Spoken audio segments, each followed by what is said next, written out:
गोपाल कृष्ण भगवान की, सर्वज्ञ श्री चक्रधर स्वामी की, हिंदवी स्वराज्याचे सरसंस्थापक छत्रपती शिवरायांना मानाचा मुजरा करतो. भारतीय राज्यघटनेचे शिल्पकार भारतरत्न डॉक्टर बाबासाहेब आंबेडकर यांना मानवंदना अर्पित करतो. आजच्या या अतिशय सुंदर अशा कार्यक्रमामध्ये मंचावर उपस्थित असलेले आजचे अध्यक्ष उपाध्याय कुलाचार्य वर्धनस्थ बिडकर बाबाजी, कवीश्वर कुलाचार्य खामणीकर बाबाजी, कवीश्वर कुलाचार्य श्री विध्वंस बाबाजी, परिमंडल कुलाचार्य श्री लासूरकर बाबाजी, ज्यांनी खऱ्या अर्थानं या महानुभाव पंथाला सरकारशी जोडलं, ते कवीश्वर कुलाचार्य कारंजेकर बाबाजी, कवीश्वर कुलाचार्य माहूरकर बाबा, महंत श्री योगी बापू, आचार्य श्रद्धेपूरकर बाबा, महंत रिद्धपूरकर बाबा, महंत लोणारकर बाबा, महंत यक्षदेव बाबा, महंत अंकुलेकर बाबा, महंत दर्यापूरकर बाबा, महंत गोपीराज बाबा, या ठिकाणी उपस्थित असलेले आमचे सहकारी आमदार खासदार हेमंत पाटीलजी, बाबूराव कदमजी, नागेश पाटील आष्टीकरजी, बालाजी कल्याणकरजी, भीमराव केरामजी, त्याचप्रमाणे प्रणितीताई चिखलीकर, आनंदराव बोंडारकर, चैतन्य बापू देशमुख, श्री किशोर देशमुख, सुभाषराव वानखेडे,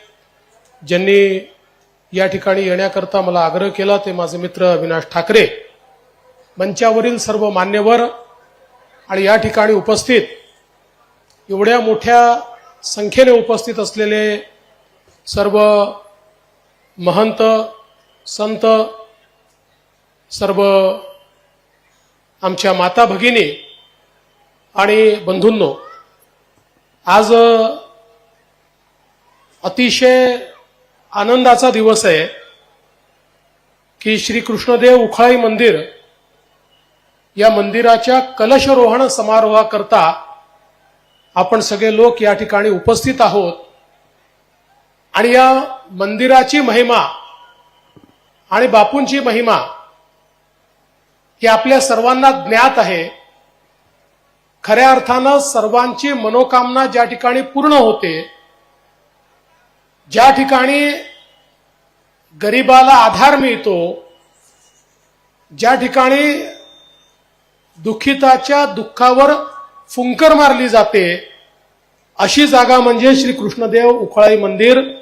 आणि याचं पुनर्निर्माण होऊन कलशरोहण झालं, ही खरोखर आपल्या सगळ्यांकरता अतिशय आनंदाची गोष्ट आहे. खरं म्हणजे आज या निमित्ताने चक्रधर स्वामींना तर मी दंडवत करतोच, पण वैराग्य मूर्ती दत्ता बापूंना देखील या ठिकाणी दंडवत करतो.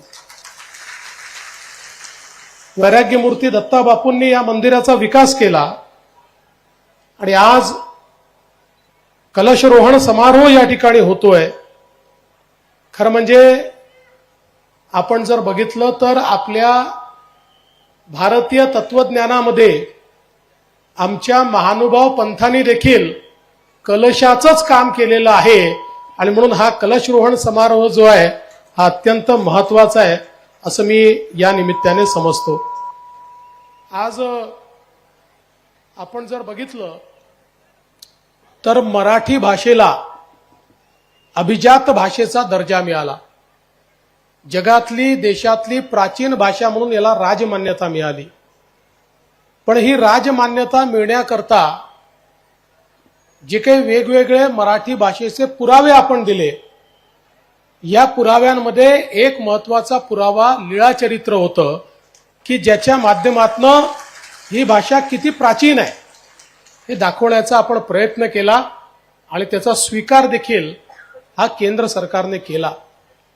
आपल्याला कल्पना आहे की ज्या काळामध्ये आपला समाज हा विषमतेने पोखरलेला होता, आणि ज्या काळामध्ये परकीय आक्रमकांच्या आक्रमणामुळे आपल्या इष्टदेवाची पूजा करणं देखील कठीण होतं, ज्या काळामध्ये आपल्याला हिंदू म्हणून घेणं देखील अडचणीचं होतं, अशा सगळ्या काळामध्ये सर्वज्ञ श्री चक्रधर स्वामींनी महानुभावाचा मार्ग आपल्याला दाखवला. आणि केवळ मार्ग दाखवला नाही, तर समाजातली विषमता दूर करणारा मार्ग दाखवला. जातीचा, पंथाचा, भाषेचा विचार न करता सर्व लोक एक आहेत, सर्व महानुभाव आहेत, अशा प्रकारचा विचार या ठिकाणी सांगितल्यामुळे एक समतायुक्त अशा प्रकारचा समाज हा संपूर्ण देशामध्ये त्या काळामध्ये तयार झाला. आणि आजही आपण पाहतो, केवळ महाराष्ट्रात नाही तर देशाच्या कानाकोपऱ्यामध्ये आणि अगदी अफगाणिस्तानपर्यंत आपला महानुभाव विचार गेलेला आपल्याला पाहायला मिळतो. याचं कारण या विचारातली जी शाश्वतता आहे.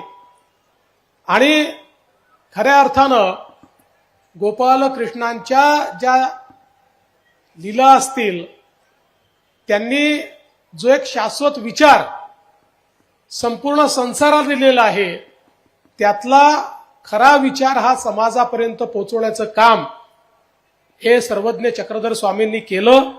आणि म्हणूनच मला असं वाटतं की आज इतका मोठा संप्रदाय हा आपल्याला पाहायला मिळतो, जो या ठिकाणी निश्चितपणे काम करतो आहे.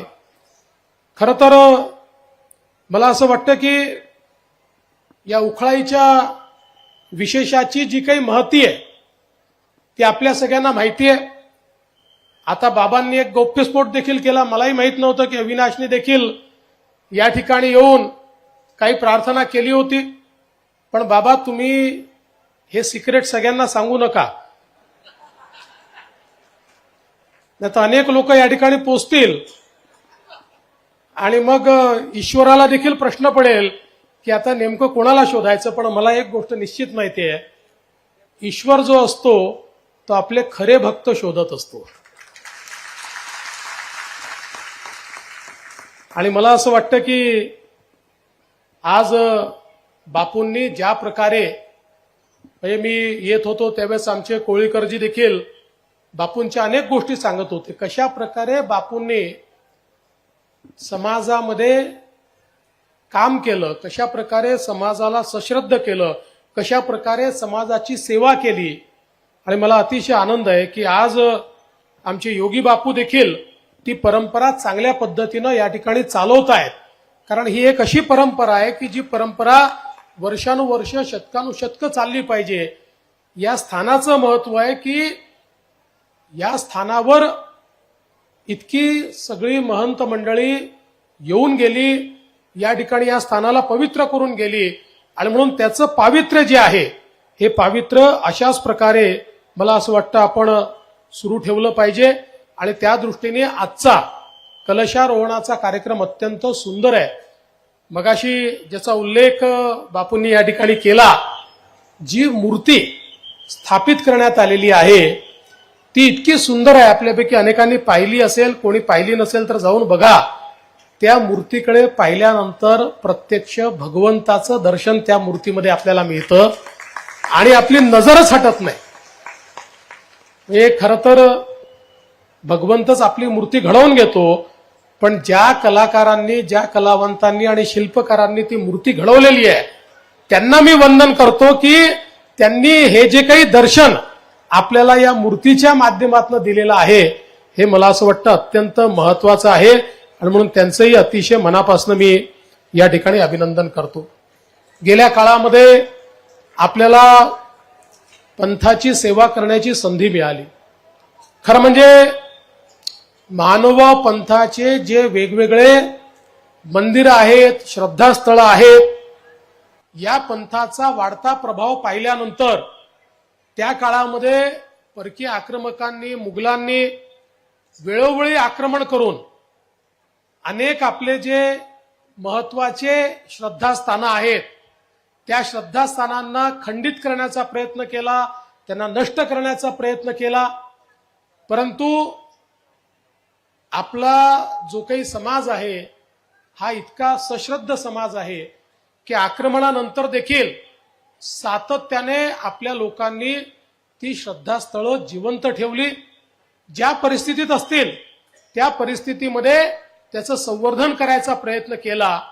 आणि म्हणूनच ज्यावेळी कारंजेकर बाबांनी आम्हाला हे सांगितलं की आता ही जबाबदारी सरकारने घेतली पाहिजे आणि सरकारने या आमच्या स्थळांचा विकास केला पाहिजे, किंबहुना याची जी अवस्था आहे त्या अवस्थेला थोडंसं चांगल्या सुस्थितीत आणलं पाहिजे, आम्ही निर्णय केला.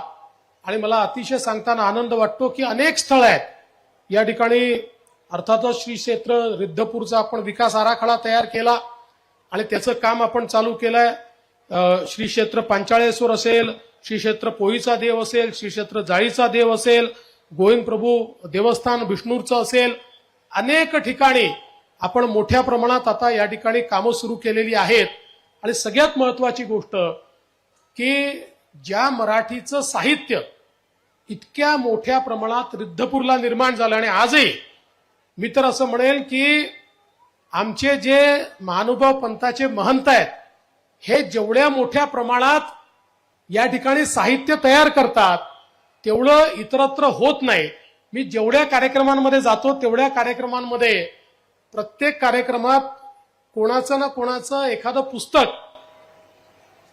कवितांचं असो, लेखांचं असो, लीळाचरित्रावरचं भाष्य असो, गीतेवरचं भाष्य असो, त्याचं विमोचन करण्याची संधी मिळते. त्यामुळे इतक्या मोठ्या प्रमाणात ही विपुल ज्ञान संपदा ही जी काही समाजाने तयार केलेली आहे, आमच्या बाबांनी महंतांनी या ठिकाणी तयार केलेली आहे. आणि मला असं वाटतं की त्याचं संवर्धन झालं पाहिजे. आणि म्हणून आम्ही हा निर्णय घेतला होता की कुठल्याही परिस्थितीमध्ये रिद्धपूरला मराठी भाषा विद्यापीठ झालं पाहिजे. आणि मला अतिशय आनंद आहे की ते मराठी भाषा विद्यापीठ आपण रिद्धपूरला सुरू केलं आणि आता त्याचा पुढचा विकास आपण करतोय. म्हणजे ज्या ठिकाणी लीळाचरित्र लिहिलं गेलं, ज्या ठिकाणी मराठीचे अनेक ग्रंथ लिहिले गेले, त्या ठिकाणी खऱ्या अर्थानं मराठी भाषा विद्यापीठ झालं, याचा मला अतिशय आनंद आहे.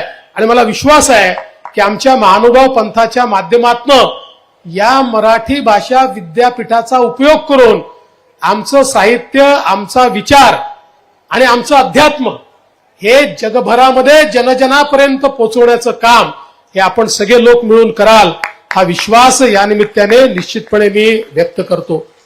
आज खरं म्हणजे या अतिशय चांगल्या कार्यक्रमाच्या माध्यमातून मी मंचावरील सर्व महंत मंडळींना आश्वस्त करू इच्छितो की आपण हे काम हातामध्ये घेतलेलं आहे.